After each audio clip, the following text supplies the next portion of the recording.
Hello, नमस्ते, जय जिनेंद्र, मिथुन राशि, जमिनाई। कैसे हैं आप लोग? तो जैसा कि आप देख सकते हैं ये जो वीडियो है ये ज्योतिषीय पर्सपेक्टिव से रहेगा। यहाँ पे मैं टैरो रीडिंग नहीं कर रही हूँ, तो सिर्फ ज्योतिषीय पर्सपेक्टिव से आपको बताऊंगी कि 2026 बुध की राशि जमिनाई के लिए कैसा रहेगा।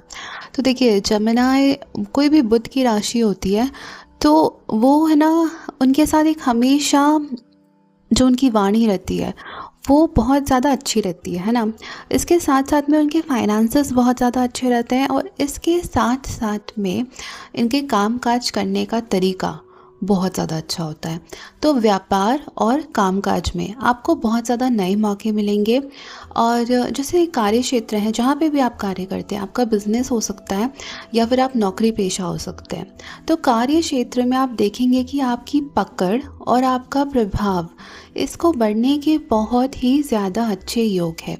और जो नौकरी पेशा लोग हैं उन लोगों के लिए देखिए, नौकरी में ना कठिन से कठिन कार्य भी पूरे होंगे, है ना। तो जिम्मेदारियों में ऐसा हो सकता है कि एकदम अचानक से बदलाव आ जाए। और जो आपके जो कोवर्कर्स हैं जिनके साथ आप काम करते हैं, तो सहकर्मियों से मतभेद होने के कारण आपका ना मन जो है वो बहुत ज़्यादा अशांत रह सकता है ना। और लेकिन यहाँ पे क्या होगा कि कोई भी उच्च अधिकारी जब ऐसा झगड़ा होगा, कुछ भी इस तरीके की चीज़ें होगी, तो कोई भी एक उच्च अधिकारी होगा जो यहाँ पे बीच में आके इंटरप्शन करेगा और वो विवाद को सुलझा देंगे, है ना। और ऐसा भी देखा गया है कि किसी भी सीनियर अधिकारी के थ्रू उनकी सपोर्ट से आपके जितने भी रुके हुए काम हैं वो है ना सारे पूरे होंगे। तो ये चीज़ एक आप लोगों के लिए बहुत अच्छी तरीके से यहाँ पे देखी गई है ना। और अगर हम आपकी बात करें खर्च की, कि जो आपका खर्च है वो कहाँ पर होगा, तो यहाँ पे ऐसा दिख रहा है कि देखिए, कुछ तो मुझे बुध राशि के वालों के लिए, मतलब जो बुध से एसोसिएटेड राशियाँ हैं जैसे कि जेमिनाई होगी, है ना, मिथुन मिथुन राशि जेमिनाई। तो आप लोगों के लिए मुझे क्या दिख रहा है कि प्रॉपर्टी से जुड़े हुए कुछ विवाद मुझे यहाँ देखने को मिल रहे हैं। मतलब भूमि या प्रॉपर्टी से संबंधित कुछ विवाद, कुछ परेशानियाँ देखने को मिल रही है। ये हो सकता है कि आपके अपने फैमिली में भी हो, या तो कुछ ना कुछ एक ऐसी चीज़ होगी जो आपको 2026 में अपनी प्रॉपर्टी और भूमि के लिए फेस करनी पड़ सकती है। यहाँ पे एक बहुत ही अच्छी चीज़ है, जो फरवरी से मार्च का टाइम पीरियड है वहाँ पे ना मांगलिक कार्य पड़ेंगे। तो या तो आपकी खुद की शादी होगी या तो आप किसी की शादी में जाएंगे, आपकी फैमिली में कुछ ऐसा होगा जो बहुत ही ज़्यादा अच्छा होगा। इसके चाइल्ड बर्थ हो सकता है, या चाइल्ड बर्थ के साथ साथ में या तो आप जो बिज़नेस में हैं तो हो सकता है कि जो बिज़नेस वाले हैं अपना कोई नया प्रोडक्ट या कोई नई ब्रांच इस तरीके से लॉन्च करे। तो ये सब चीज़ें यहाँ पे हमको देखने को मिल रही है जो जेमिनाई है, मिथुन है, इन लोगों के लिए। देखिए, यहाँ पे ऐसा एक दो चीज़ और मैं आपको बताऊँगी आपके परिवार और संतान से संबंधित, कि जो आपका संतान पक्ष है, जो मुझे देख रहा है आपकी एज थोड़ी बड़ी है और आपका संतान पक्ष है, तो संतान पक्ष से हो सकता है कि बिना कारण यहाँ पे मतभेद होने की संभावना यहाँ पे दिख रही है।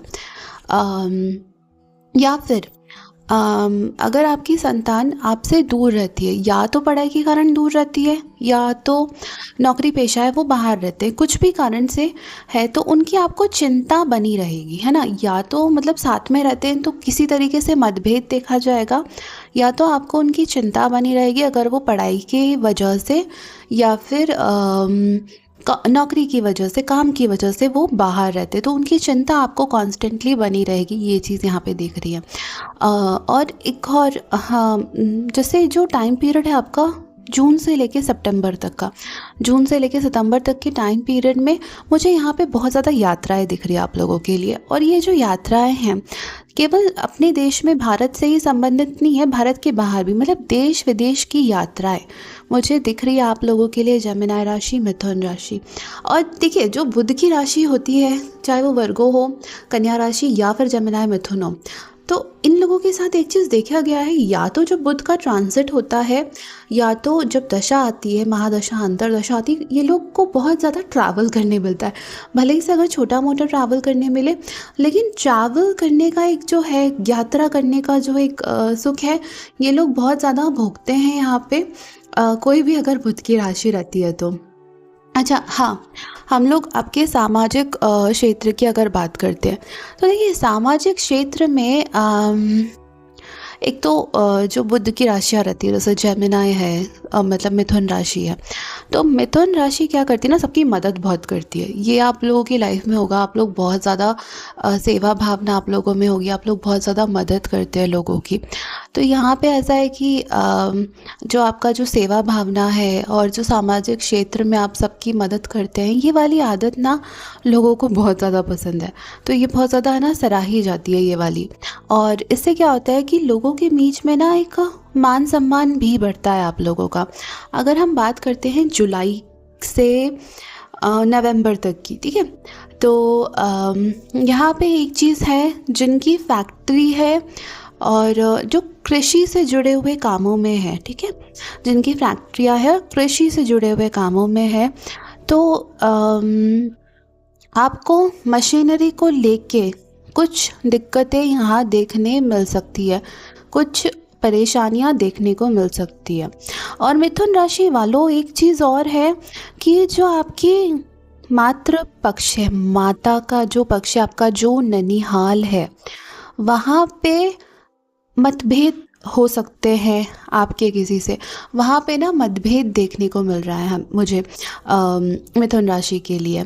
और ये भी दिख रहा है कि इस वजह से, या फिर मतलब आप बेवजह ओवर थिंकिंग करेंगे, मानसिक तनाव लेंगे, जिस कारण से ना आपकी मानसिक परेशानियाँ, स्ट्रेस, एंजाइटी, ये सब बढ़ सकती है। अच्छा एक चीज़ और, जो राजनीति और सरकारी क्षेत्र से जुड़े हुए लोग हैं, गवर्नमेंट जॉब्स में जो है, या किसी तरीके से आप राजनीतिक कार्यों से जुड़े हुए हैं, तो यहाँ पे हो सकता है आप कोई ऐसी समस्या सुलझाए जिसके कारण आपको सम्मान प्राप्त होगा और पदोन्नति के अवसर मिलेंगे। यहाँ प्रमोशन के अवसर मुझे दोनों के लिए दिख रहे हैं, गवर्नमेंट वालों के लिए भी दिख रहे हैं, साथ साथ में मुझे प्राइवेट वालों के लिए भी दिख रहे हैं। दोनों के लिए मुझे पदोन्नति के यहाँ पे अवसर दिख रहे हैं। और अगर आप रीलोकेशन का सोच रहे, कोई प्राइवेट वाला है या फिर जो भी है, रीलोकेशन का, आप अपने स्थान को चेंज करने के बारे में सोच रहे हैं, तो इधर मुझे आप लोगों के लिए सफलता मिलने के काफ़ी योग है, ये भी यहाँ दिख रहा है ना। अच्छा विदेशी और कानूनी मामलों में आपके साथ क्या होगा?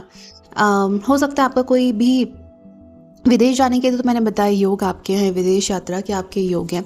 लेकिन अगर आपका कोई परिवार का जो सदस्य है वो अगर विदेश में है, तो उनके वापसी के संपूर्ण योग यहाँ पे बन रहे हैं कि वो वापसी आएंगे। और कानूनी मामलों में जिनके कानूनी मामले चल रहे हैं, उनको सफलता मिलने की यहाँ पे काफ़ी अच्छी संभावनाएं हैं।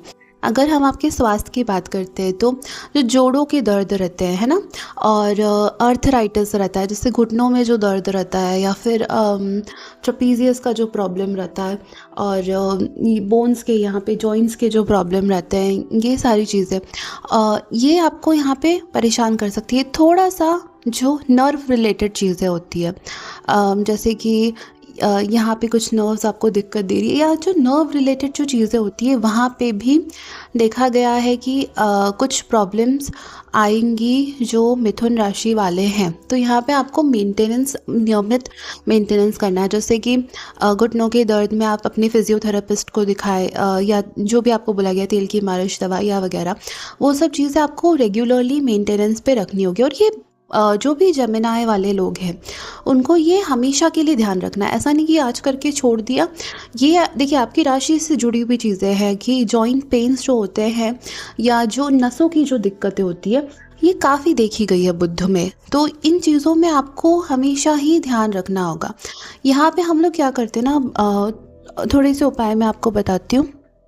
जो लोग मुझे देख रहे हैं और अगर आप जैन धर्म को मानते हैं तो यहाँ पे ना आप मल्लीनाथ जी का जो अर्घ है वो चढ़ाएं। मल्लीनाथ जी का आप पूजन करें मॉर्निंग में जब आप पूजन करते हैं, और चालीसा कर सकते हैं आप, जाप कर सकते हैं आप, नमोकार मंत्र जी का पाठ कर सकते हैं आप। साथ ही साथ में पार्श्वनाथ चालीसा बहुत अच्छा मैं आपको एक बताती हूँ, और अपना भक्तांबर जी का पाठ। ये जो चीज़ें हैं ये काफ़ी अच्छी तरीके से आप लोगों के लिए वर्क करेगी। इसके साथ साथ में आप अपने नाम की शांति धारा भी करवा सकते हैं एक बार। अब जो वैदिक उपाय हैं, वैदिक उपायों में यहाँ पे विष्णु सहस्त्र नाम का पाठ बहुत ज़्यादा अच्छा माना गया है। साथ ही साथ में गणेश जी का जो गणेश अथर्वशीर्ष होता है वो बहुत अच्छा है। गणेश जी का आप जाप भी कर सकते हैं, और जो पाठ कर सकते हैं, स्तोत्र कर सकते हैं। इसके साथ में विष्णु सहस्त्र नाम तो बहुत ही अच्छा है। और मैं आपको बोलूँगी कि आप ना भगवती माँ के मंदिर भी आप जाया करें, वो भी आप लोगों के लिए बहुत ज़्यादा अच्छा होगा। अच्छा, इसके अलावा जो सबके लिए उपाय है कि कोई भी जो फलदार वृक्ष होता है वो आप ज़रूर रोपण करें, मतलब वृक्ष को आपको ज़रूर लगाना है, ठीक है। तो कोई भी जो फलदार वृक्ष है उसको आप ज़रूर से लगाएं। ये सबसे बेहतरीन उपाय रहता है किसी भी तरह के पाप को पुण्य में कन्वर्ट करने का। मतलब जो सबसे प्रचंड पुण्य किसी से अगर मिलता है तो वो वृक्ष लगाने से मिलता है। जिसमें अगर आप फलदार वृक्ष लगाते हैं तो ये तो बहुत ज़्यादा अच्छा, मतलब पुण्य का एक वो बन जाता है। तो यहाँ पे ये चीज़ें आप ज़रूर करें, और प्लीज़ लाइक करें, कमेंट करें, सब्सक्राइब करें। मिलूंगी आपसे आपके अगले वीडियो में, तब तक के लिए जय जिनेंद्र।